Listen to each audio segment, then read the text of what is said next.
salaamaaleykum nuyu nañ leen ziar leen di leen bëggee bu baax a baax waaye dafa am benn dof bu nekk Sénégal di taxawaalu amul métier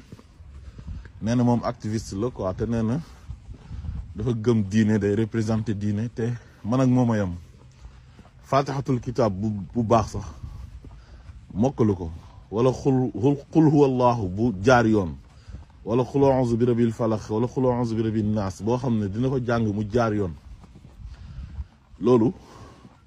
man ak moom ñoo ci yem manu ko mais dafa wax benn wax nee na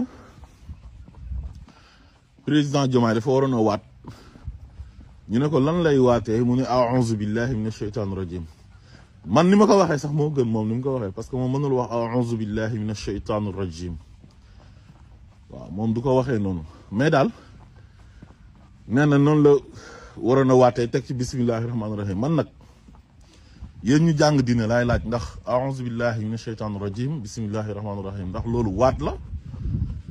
wala a'uuzu billahi mina shaytaani rajim da ngay muslu ci seytaane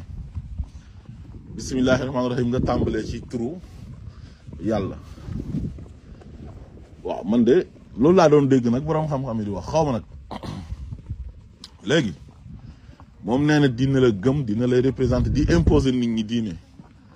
dof gi mu doon mooy wane ne moom li muy wax xamu ci dara parce que nekkuñ ci république islamique ba muy imposer nit ñi ñuy waat te moom waat bi mu wax ne moom la ñuy waatee sax loolu kenn du ko waatee moom dafa bëgg ñuy waat ci diine quoi xam nga maanaam président bu ñu ko falee mu waat ci diine te xamul ne nous sommes dans une république laïque voilà la république du Sénégal c'est une république laïque léegi nag mu ne day imposer nit ñi pour ñu waat ci wàllu diine maanaam rawatina ak diine l'islam ci wàllu charia te moom xamul sax nan la ñuy waatee ci diine l'islam te nee na moom day représenter diine l'islam gis ngeen waa ji nii reewaande rek moo ko dal dara dal ko lu dul xamadi ak réew waaw ak otin instant bi li mu war a def mooy dem uti ji métier ut lu mu def ut lu mu dundalee njabootam mais yow ñoo xam ne ñoo la dàq jàng ëpp la xam-xam yow jàngoo xamoo dara une tête vide ah ngay toog di saaga autorités yi di leen xas naan ay dañoo tële yow ñoo xam ne c'est des inspecteurs des impôts et domaines dàq la jàng ñi leen wër nekk ay spécialistes yi jàng ba yey seen ay kayit yow amoo sax certificat ah entre en sixième sax amoo ko nga toog naan ñi dañoo tële su fekkoon ku toll ak ñoom niveau ku toll ak ñoom jàng sax moo toog di ko wax sax ñu mën a wax mais yow xamoo dara jàngoo français jàngoo arabe jàngoo alxuraan amoo benn xam-xam amoo métier rap bi nga doon def sax mënoo ko si ñu gën a nul ci rappeurs yi nekk Sénégal ci nga bokkoon nga taxaw naan ñi dañoo tële rewaande rek du dara lu dul rewaande ak ñàkk xam sa bopp ak heure bii sax xam nga des fois réew mën na dem ba dof loola xamadi da ngay dem ba da ngay dof moo tax dañ ko waroon internet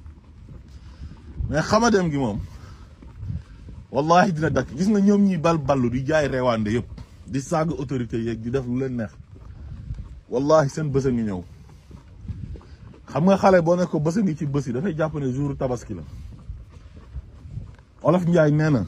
géwél bu reppee ci xare lu mu jiin da koy xeeb